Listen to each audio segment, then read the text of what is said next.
Hey everyone, so today I had this little issue that might be a little bit specific regarding light map baking. So, in case you don't know, in Unity you can bake light maps so you can save uh, information about the lights that are being generated and then just put it into your texture. Why would you do that? Because, well, one, it's gonna save you a lot of performance costs, and two, sometimes the results are just a lot better. Now, this is the example. So if I want to make this save this lighting information, which is originally is in real time, which means that it will be rendered for each frame. It's gonna cost you a lot of performance costs. I'm gonna make it so that it will be saved as picked lighting. So now I've set the lighting into baked. Then next thing I'm gonna do is I'm gonna set it to static for my background so that it can so that the light can be saved into this level. Alright, I'm gonna do this. Okay, I'm making sure that nothing is getting left behind. Alright, I'm gonna make maybe I'm gonna make it a default first. Alright, so now next thing you're gonna do is gonna go to window, uh, creator rendering and lighting, and then you will show the lighting menu. In here you can go create your lighting settings. I've already created one. You can just create a new one. I just let everything set as default. There's nothing else you need to do. Then all you gotta do now is just press generate lighting. But one last thing, I just gotta make sure that this is set static and it's default, and I'm gonna generate lighting. Now all I gotta do is just wait. It might take a while, so don't worry about it. And this is the result. We just this ain't what we want. Uh, yeah, it seems like the light map is not getting big at all. Now the issue with this is probably because on your 3D assets, whether it's a level or anything might be, uh, you haven't clicked this generate light map UV. So what this does is it's just basically gonna generate the entire UV map for your 3D object, regardless of the UV position. So a little bit of a lecture about UVs and light map, based from what I know after watching a 5 minute tutorial, like literally a few minutes ago, is that basically for every object there's this thing called UV. Now UV is a way of telling the object, okay, you're gonna use this much of an area in this texture or image.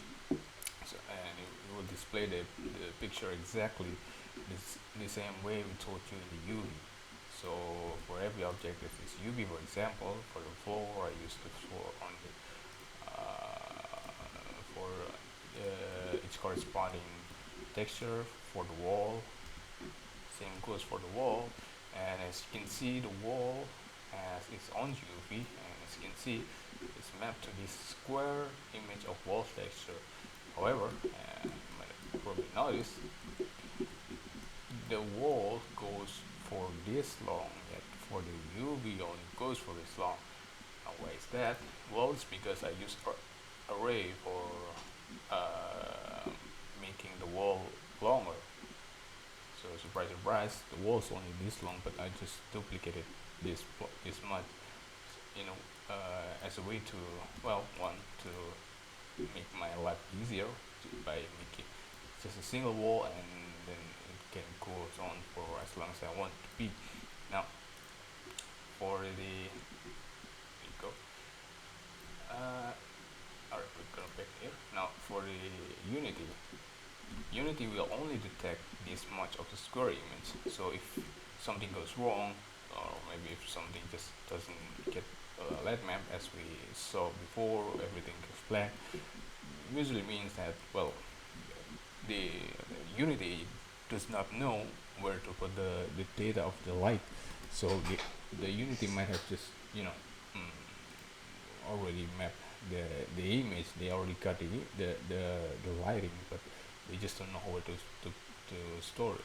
As you can see that in the back image map, just don't know where to put it. Now we press the generate light map, and as you can see, the data is getting a little bit more visible. But now what we're gonna do next is just regenerate it. Now we wait. And as you can see, the result is in, well, it's not complete yet, but you can already see the result. Now the image is generated. The light maps now can safely store their data into the UV that we just generated, well, at least from what the Unity has generated based from the object that we have created. So it will create an image map, sorry, the light maps regardless of the UV, if, regardless whether you create this UV on like tile base like this, or even if just we created the entire separate individual light UV for each component. Such for walls, we might create an extra large UV, etc. But you don't need to do that, because all you need to do is just go to your object, the imported object, go to the model and generate light map UV. So there, hope it helps. I really want to share this with you guys regardless of how relevant it is from my previous tutorial, but you know, because it really helped me, and I wish people would just told me instead of me having to search for how many hours. So yeah, I hope it helped. Yeah.